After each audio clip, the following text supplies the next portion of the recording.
Okay, so during one of my live streams, a couple of people were asking me what kind of car I drive. So today I decided that I'd do kind of an impromptu, not really farm related video on what car I drive. So here's my car. It's a 2003 Chevy Impala. And when I bought it, it was pretty clean. It had been in an accident, but it was pretty minor. There wasn't hardly any damage done to the car itself. And when I bought it, it was back in 2008. It was shortly after I got my license. And I got it about 2 months after I got my license, after I turned 16. But I've never gotten it into an accident of any sort, and I've kept it pretty clean. And today is the day that I am trading it off for something new. So I decided that I'd do a quick video on it and show you guys around it. This car has actually been in 4 accidents that I haven't been a part of, believe it or not. And 3 of these were after I bought it. Let's see, the first thing that happened to it was over on this side. It was shortly after I bought my car. Oh, and the door handle over here is colored a different color because I haven't gotten a chance to repaint it. I have the paint and everything for it, I just haven't done it, and I decided to trade it off before I got around to painting it. So, door handle's black. But over on this side, it was along the back door here. Now this entire door has been replaced because it was sitting over in the high school parking lot one time, and another student pulled into the parking lot. I believe they came back in from this direction. They came around, and I guess they didn't judge their turning good enough, and it was an old beater car. But they made a huge dent down the side of the car, down the length of the half, and I was sitting in my first class that day, and other students came in and be like, so-and-so hit your car, so-and-so hit your car. I'm like, oh great, here we go. But they got it all fixed up and patched up, and it looks just as good as new. You can't even tell anything happened to it.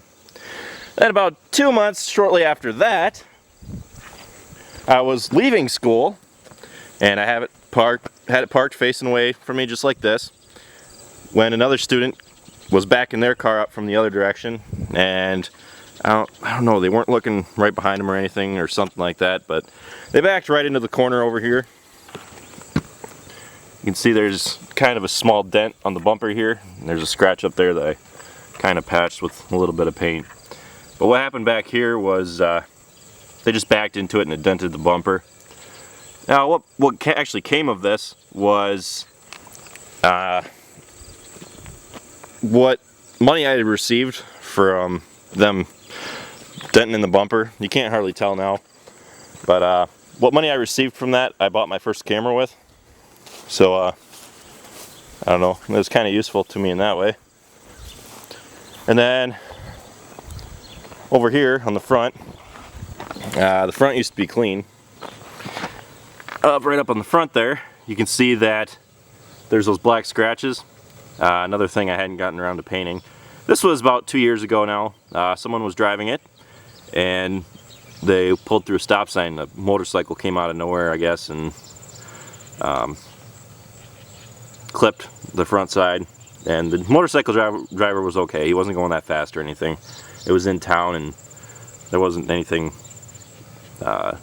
super bad they'd gone wrong. It did a little bit of damage to his motorcycle, but that's about it. And it tore off I used to have deer whistlers down here on the insides. But I can't really tell you whether or not deer whistlers work because I haven't had them on since then. But I really can't tell a difference. But they look pretty sweet because they're chrome. So that pretty well sums up all the accidents that it's been in while I've had it. I can't really tell you about the accident that happened before I got it because that was before I got it. And rumor has it that somewhere in the back trunk here somewhere, there's $100 to $200 hidden in the back lining of the trunk, but I can't seem to find it. I hid it back there one time when I ran out of money for gas, and I didn't have my wallet or nothing on me, so I decided that I'd hide a few $100s in the trunk, and guess what? I can't find it. So either I took it out and I can't remember, or it's still sitting back there. Either or, oh well, I guess I don't I don't really care. Now the inside of the car is pretty clean itself too. It's been a nice, pretty handy little car. It's kind of always been like a little grandma car, but I don't really mind it. This car only gets about 20 miles to the gallon, which is pretty bad when you really think about it. But it got me around just fine, and as long as I wasn't driving too crazy around it, the mileage on it was okay. So now this baby has around 118,000 miles on it, and I'm ready to trade her off.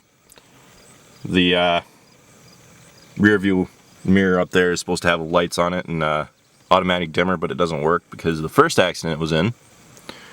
Here's something I forgot to clean out. It's my glasses. Standard issue for any car. Your sunglasses. This is the other thing that I kept in the car with me all the time. Back in high school we did a project where we gold plated a penny, and that is the penny that you see on top. They look pretty similar because over time it's gotten dull. It's not actual gold, it's just gold color or something. But here's a normal penny. You can tell it has that brown copper look to it. And this is the gold penny. I've always called it my lucky penny. I've kept it in the car with me the whole time I've had it. But it's never really won me any lottery tickets or nothing, but I haven't ever gotten into an accident, so I consider it pretty lucky. All in all, if I had to buy another Chevy Impala of this model and of this type, I would definitely do it because I've never had any major breakdowns or anything like that, and it served me pretty good. It was always really reliable, and I bought it for a pretty good price, and hopefully the car that I have now is going to be just as reliable, if not better. So I hope you enjoyed this small impromptu video. It's not a farming video, but I guess it answers some people's questions as to what I drive, because I have gotten that question a couple times before. So here's my answer to it. Thanks for watching, guys. Here goes the last ride in my Impala. Should I take her up to 110 for old time's sake? Just kidding, I've never gone that fast. Now if any of you are wondering what I've upgraded to in terms of cars, here is my new to me, 2007 Pontiac Torrent. And this car is really nice to me because it's got all the fancy computer work on the inside. And then now this thing's got like a sunroof and everything, so I've really upgraded. Pontiac in general, it's still a General Motors GM made. It's same as my Chevy Impala was, but this thing is a lot nicer. It's newer and it's got better miles per gallon than my car did, so I'm pretty happy with it. This car is actually my mom's old car, and I liked it when they had it, so I just traded in my car for theirs, and it's gonna do me pretty good, I think. And I even got to keep my old license plate off my car, so I'm pretty happy. So yeah, this is now my new car, for those of you that don't follow me on Facebook.